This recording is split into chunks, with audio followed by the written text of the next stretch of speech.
안녕하세요. 짭식입니다. 온라인 쇼핑몰을 하면 제일 중요한 것은 무엇을 팔지 카테고리와 상품에 대한 것이라고 생각을 합니다.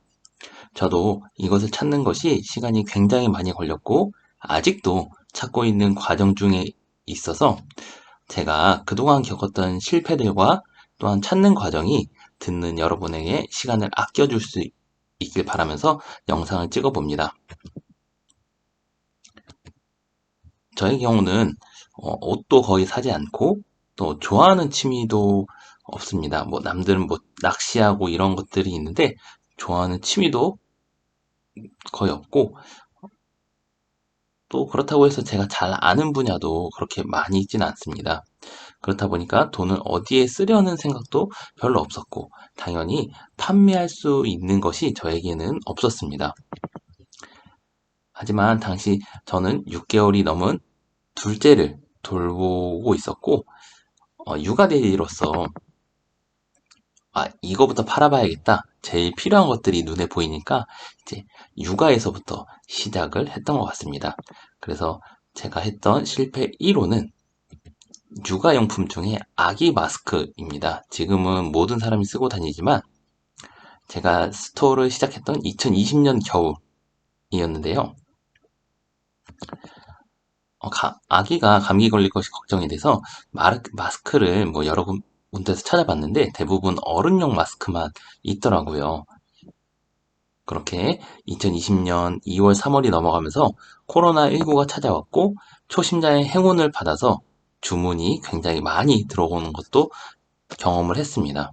하지만 수요가 많았기 때문에 공급에는 한계가 있잖아요. 그래서 품절이 자주 되었고 배송도 한 주, 두 주 이렇게 미뤄지면서 사람들이 많이 문의를 하다 보니까 이것을 제가 초보 셀러로서 이렇게 견디기가 쉽지 않아서 아기 마스크는 내려놓게 되었던 것 같습니다. 그렇게 저의 실패 1호는 지나갔고요. 다음 실패 2호는 제가 또 육아를 하다 보니까 이제 마스크 말고 기저귀들이 많이 필요하더라고요. 이 기저귀가 종류가 사진에 보는 것처럼 굉장히 많은데 어, 아무거나 쓰다가 내 아기가 맞지 않아서 뭐 발진이라도 나면은 정말 아기 돌보는데 고생을 해야 되기 때문에 그런 리스크가 있으니까 샘플 기저귀를 사용해 봤으면 좋겠다라는 생각이 들었어요. 근데 샘플도 하나만 있는 게 아니고 뭐 예를 들어서 7가지 제품의 샘플이 딱 들어 있어서 이걸 다 사용해 보는 거죠.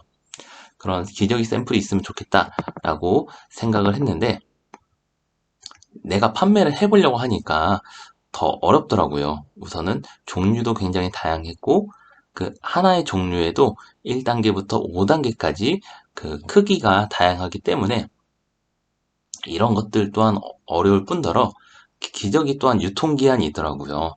또한 판매를 하더라도 남는 게 있을까? 라는 고민에서 기저귀 샘플을 추진했지만 하지 못했던 경험이 있습니다. 그렇게 아이와 관련된 것들은 이제 지나가게 되었고 사실 제가 남자라서 이제 육아를 하는 이제 여자분들보다는 그런 감각이 떨어지더라고요. 그래서 육아용품보다는 다른 것을 팔아보자라고 하면서 실패 3호를 만나게 되었는데요. TV를 보니까 이제는 셀러로서 무엇을 팔 수 있을까라고 하면서 그런 시선으로 보다 보니까 이 변기 클리너가 눈에 들어왔습니다. 집들이 선물로 이렇게 구입해서 사람들에게 선물로 주는 것을 보면서 이거 대박이다. 나도 필요하다. 이런 생각으로 상품을 이것저것 찾아봤는데 저도 팔 수 있게 되었습니다. 하지만 브랜딩이 된 제품이었고 많은 판매자 또한 이후 진입을 하게 되면서 가격 경쟁에서 제가 밀리잖아요. 그래서 사입을 여러 개 했었지만 이제 그 사입했던 물량은 지금도 화장실 청소할 때 제가 사용을 하고 있습니다. 그렇게 저의 실패 3호도 이렇게 아쉽게 지나갔고요. 다음으로 실패 4호는 바로 돌잡이 이벤트 선물 세트입니다.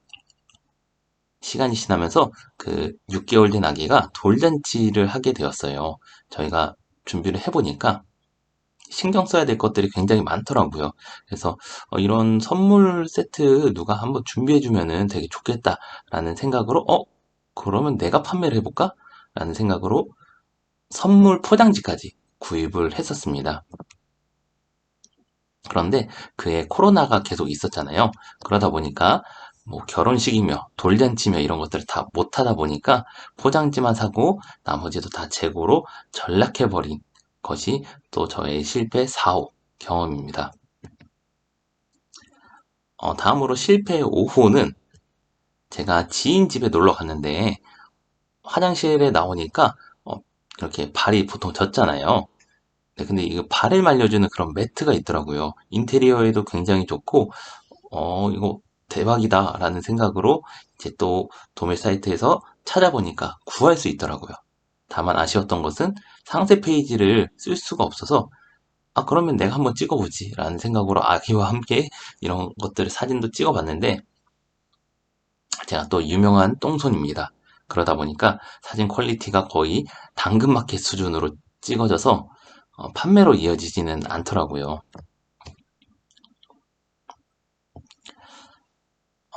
그래서 지금은 카테고리가 변경이 되었지만 당연히 어, 나만의 카테고리와 상품이 없다면은 이것을 설정하는 것이 굉장히 어려울 것 같습니다. 그래서 제가 이렇게 실패들을 생각하면서 그동안 걸어왔던 과정을 정리를 해보면은 먼저 내가 필요했던 것을 판매해보는 것이 중요한 것 같습니다. 내가 필요한 것은 사실 다른 사람들도 필요하잖아요. 이제 제가 육아를 하면서 이제 필요했던 것들이 또 있거든요. 그리고 많은 사람들도 필요를 했기 때문에 내가 필요한 것이 무엇인지 아니면은 가족이 필요한 것은 무엇인지 한번 돌아보면은 판매할 것들이 아마 생각이 나실 것 같습니다. 두 번째는 무엇을 팔지 모르겠다면은 다양하게 상품을 한번 등록해 보세요. 그 중에 판매가 이루어지는 카테고리를 한번 보는 것이죠. 상품군을 보는 것이죠. 이제 저는 처음에 육아에 대한 용품들을 많이 올렸었는데, 이제 육아가 내 길이 아니다라는 것을 깨닫고, 그 동시에 이것저것 올리다 보니까 저는 가구 인테리어 제품이 판매가 꾸준하게 되더라고요. 그래서 그와 관련해서 여러 개들을 올리니까 또 시너지가 났던 것 같습니다. 그래서 세 번째는 그렇게 판매가 이루어진다면은 비슷한 상품이나 옵션을 추가한다면은 매출도 성장하고 또 내 몰도 뭐 종합몰이 아니라 더 전문몰의 이미지를 더 가질 수 있게 되는 것 같습니다. 사실 1번부터 이렇게 2번을 하면서 계속 실패를 했던 거예요. 그래서 계속 찾아보는 시도를 우리가 해야 되고 저조차도 지금 아직도 계속 내가 무엇을 팔면 좋을지 이런 것들을 찾아보고 테스트를 해보고 있습니다. 그래서 제가 말씀드리고 싶은 것은 제일 중요한 것은 이렇게 실패라는 그런 과정은 어떻게 보면은 우리에겐 필수예요. 왜냐면은 그런 것이 있으면서 점점 내가 상품 보는 눈이 좋아지거든요. 이게 나랑 안 맞는구나. 또 이게 판매하기 어렵구나. 이런 것들을 생각을 할 수 있게 되고 또 나에게 맞는 것들을 찾을 수 있게 되는 것 같습니다. 또 온라인 쇼핑몰의 장점은 우리가 막 몇 천만 원, 몇 억 이렇게 투자하는 것이 아니잖아요. 사입하더라도 뭐 몇만 원 이 정도 수준이니까 실패를 너무 두려워하지 마시고 그 실패를 통해서 우리의 길을 찾아갈 수 있는 내 상품과 카테고리를 만나시는 여러분이 되었으면 좋겠습니다. 감사합니다.